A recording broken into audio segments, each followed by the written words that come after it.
Hello friends, જય અંબે, જય માતાજી. કેમ છો બધા? મજામાં? સ્વાગત છે તમારું મારી રસોઈની ચેનલમાં.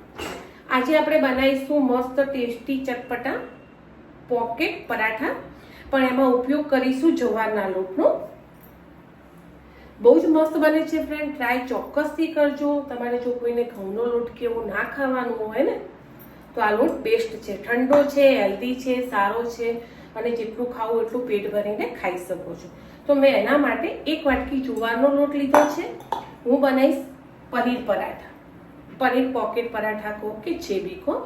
આગળ આની રેસીપી ઢેબરાની પડી છે, વેજીટેબલવાળા બી છે અને મેથીવાળા બી છે ફ્રેન્ડ. તો મેં આજે એમ વિચાર્યું કે પનીર પરાઠા પોકેટ કરીએ તો ટેસ્ટમાં બી મસ્ત લાગે છે ફ્રેન્ડ. ટ્રાય ચોક્કસથી કરજો. અને એના માટે મેં મસાલો બનાવ્યો છે.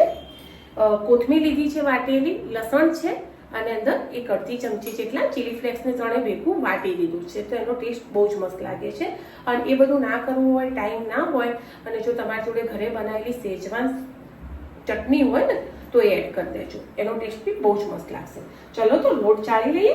અને હા, લોટ બાંધવા માટે એમાં ગરમ પાણીનો ઉપયોગ કરજો. એકદમ બોઇલ ઉકળતું પાણી હોય ને એવું, કારણ કે આમાં વળતા નથી ફાવતું, તૂટી જતું હોય છે. ગરમ પાણીથી બાંધશો ને તો થોડું બાઇન્ડિંગ આવશે. પ્રોપર જુવારનો લોટ છે, બીજો કોઈ લોટ છે નહીં ફ્રેન્ડ. મેં જાતે ઘંટીથી દળાવીને જ લાવ્યો છે. ઓકે, એટલે ચલો આપણે લોટ બાંધી લઈશું. પહેલાં ચાળી લઈએ. પાણી ઉકળી ગયું છે તો કરી દઈશ બંધ.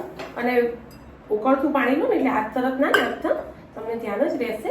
પણ તો બી ચમચી જેવું લઈ લેવાનું, ચમચો કેવું બાંધવા માટે. ઓકે ફ્રેન્ડ, ચલો મેં ચાળી લીધો છે. તમારે જે રીતે બનાવવા હોય એ રીતે લઈ લેવાનું. અટોમણ માટે થોડો લોટ કાઢી લેવાનો. સોરી ફ્રેન્ડ, લોટ ટળ્યો છે, હું પછી સાફ કરી લઈશ. પહેલાં હાથ ધોઈ અને લોટ બાંધી લો. ઓકે, અને આ બી કેમેરામાં થોડો લોટ વધારે ઉડેલો દેખાય. આ લોટ તો બાંધીએ આપણે, પણ આમાં મસાલો કરવા માટે કંઈ અલગ કરવાની જરૂર ફ્રેન્ડ નથી. જે પનીર કે તમારે નાખવું હોય મસાલામાં, બને ત્યાં સુધી એટલું પનીર જ લેજો. અને જે બી મસાલો અંદરનો ને એકદમ ઝીણો વાટી લેજો, કારણ કે આ લોટની કોઈ બાઇન્ડિંગ હોતી નથી. આપણે વણતા જ સાચવી હોઈએ છીએ. અને જો પછી વેજીટેબલને થોડા મોટા સમારેલા લેશો ને તો મજા નહીં આવે. કોઈ વેજીટેબલ વાળું બી તમારે કરવું હોય ને તો મારો આગળનો વિડીયો છે જ, એ જોઈન કરજો. પણ આ પનીર માટે ખાસ કહું, બને ત્યાં સુધી એકલું પનીર જ લેજો. અને ચટણી ના હોય તો લસણ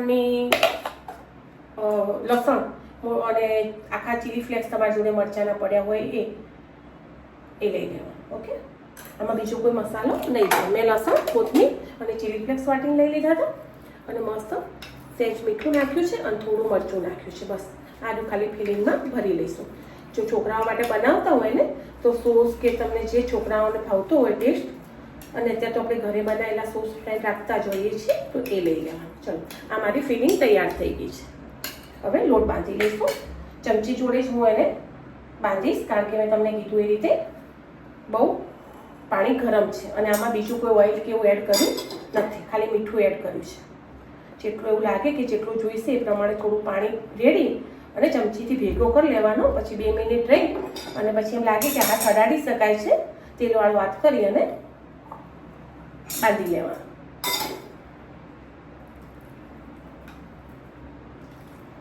મારે અડધી વાટકી પાણી ગયું છે, બરાબર. એ તો આપણે જે રીતે આપણે લોટ ઉપર પરફેક્ટ પાણીનું માપ ફ્રેન્ડ ના હોય, પણ તો બી તમને આઈડિયા આવી જાય કે આપણે કેટલું વણતે ફાવે ફ્રેન્ડ, એ રીતે. બરાબર, આ રીતે હું ભેગો કરી લઈશ. ગરમ છે ફ્રેન્ડ, ધ્યાન રાખીને કરજો.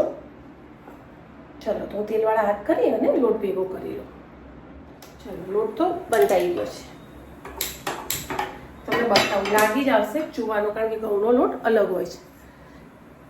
ઘઉંનો લોટ થોડો ઘઉં વણો હોય છે. આ મસ્ત વ્હાઈટ લાગે, દેખાય છે ને તમને? હવે ગરમ જ છે તો ગરમ જ આપણે પરાઠા વણી લઈશું.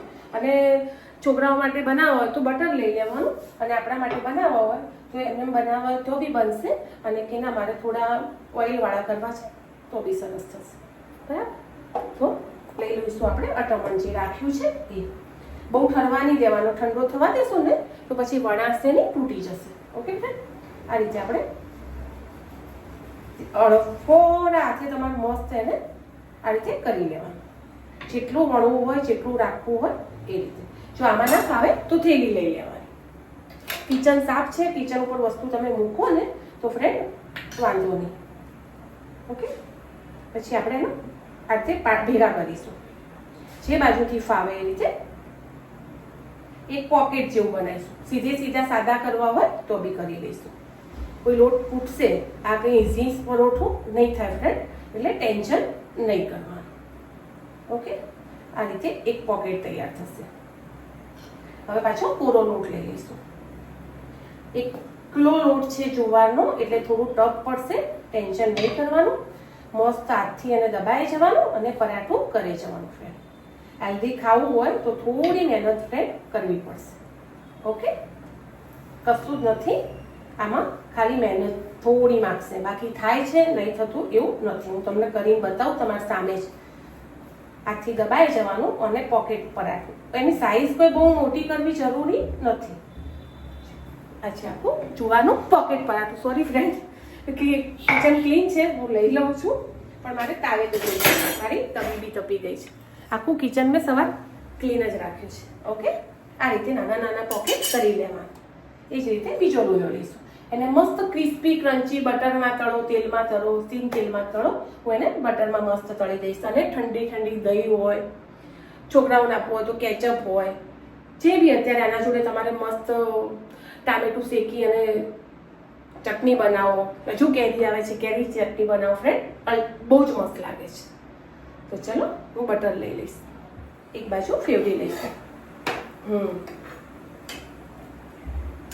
અને મસ્ત બટર નાખીશું. ઘરનું હોય તો ચાલે, બટર ના હોય અને ઘી લગાવવું હોય તો બી ચાલે. એની આજુબાજુ ક્રિસ્પી ક્રન્ચી એટલું મસ્ત.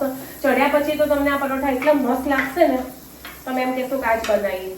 પેટ ભરીને ખાઈ બી શકાય, કોઈ ટેન્શન બી નહીં. અને બટર કે ઘી વસ્તુ તો આપણે ડાયટમાં લેતા જોઈએ. ચલો એને ક્રીમ થવા દઈશું, ત્યાં સુધી આપણે બીજું પરાઠું તૈયાર કરીશું. બરાબર, મેં વણીને જ લઈ લીધું છે. એવું લાગે તો થોડોક નાનો લોયો લેવાનો. વિડીયો લાંબો થાય તો ફ્રેન્ડ માફ કરજો, પણ એક ફરી તમને બતાવી દઉં. ટફ છે પણ ના કરી શકો એવું નથી. બરાબર, આ રીતે રોટલી વણાઈ ગઈ છે.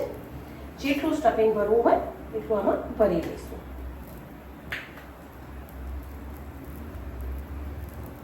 વાળી લો જાતે અને શેકવામાં ધ્યાન આપવાનું. આ રીતે પોકેટ વળી જશે. સાદા તમે થેપીને બી કરી શકો ફ્રેન્ડ, ના વચ્ચે ફાવે ને એવું હોય ને તો શેકીને બી કરી શકો. અને હા, એવું લાગે કે એટલા લોટથી નથી થતા, મેં તો એટલા જુવારના લોટથી જ કર્યા છે, પણ એવું લાગતું હોય તમને તો તમે અંદર કોઈ બી લોટ એડ કરી શકો છો. બરાબર, તમે પરાઠા આપણે બધા લોટમાં અત્યારે સારા જ લાગે. થોડું અટવમાં લઈ લઈશું. અને જુવારનો લોટ તો તમારી જ્યાં ઘંટી હોય ત્યાં તમને મળી જ રહેશે. એ જ રીતે હું પોકેટ બનાવી દઈશ. નાના નાના પોકેટ બનાવવાના અને છોકરાઓને નાસ્તામાં આપવા હોય ને બહુ જ મસ્ત મજા આવશે. એ જ રીતે એક સાથે તમારે સારા એવા તળાયેલી જશે. નોનસ્ટિક તવી લેવાની, એની આજુબાજુ બી બટર નાખી દઈશું. એ જ રીતે બધા પરાઠા હું કરી લઈશ. મસ્ત ક્રિસ્પી શેકી લેવાના, ખાવામાં તમને મજા આવવી જોઈએ. અને અત્યારે તો કેવી મસ્ત સિઝન છે ચોમાસાની, હેલ્ધી ચટપટું ખાવાની અલગ જ મજા હોય અને ભૂખ બી સારી લાગતી હોય. ઓકે, આ રીતે ક્રિસ્પી થશે એટલે બે પરાઠા બીજા વણીને એ રીતે નાખી દઈશ. 3 તો મેં કરી દીધા છે અને એમ લાગે તમે આ રીતે બનાવી દીધું પોકેટ. બરાબર, તૂટી જાય છે, આઘા પાછું કરી અને બનાવી દીધું. હવે કે વણવું છે તો વણવા જાઉં છું તો વણાતું નથી, તો પાછું ભેગું કરવાનું. એના હાથથી મસ્ત અટવણ રાખવાનું નીચે આ રીતે એક જ વાર, એવું કોઈ જરૂરી નહીં વારે ઘડીએ રાખશો. અને એના હાથથી આમ કરવાનું. જેટલું મોટું કરવું હોય થઈ જશે. લોટ અંદર ફિલિંગ એટલે ફિલિંગના કારણે દબાશે અંદરથી, એટલે તમારે વણવાની બી ફ્રેન્ડ જરૂર નહીં પડે. જો હાથથી મેં મોટું કરી દીધું, ખાલી સહેજ અટોમણ નીચે લઈ લેવાનું. હું તમને બતાવું કેટલું મસ્ત તૈયાર થઈ જાય છે. હાથથી વણવાની બી જરૂર નહીં પડે. દેખાય છે? આ રીતે બધા એક હાથે શેકી લેવાના. આ છે મારા પોકેટ પનીર જુવાર પરાઠા છે ને ફ્રેન્ડ. ભલે તૂટતો, જેટલી વાર તૂટે, આપણે આ જેટલા મસ્ત ભગવાને આલ્યા છે ને કે તમે એને મસ્ત ઘડી શકો છો. ઓકે, હવે હું એને શેકી લઈશ.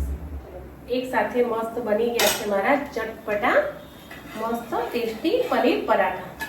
અને લઈ લઈશું છે ક્રિસ્પી, ક્રન્ચી અને ટેસ્ટી. બહુ જ મસ્ત બને છે. ટ્રાય ચોક્કસથી કરજો. મળીએ આગળના નવા વિડીયોમાં. જો દેખાય છે ને? બાય.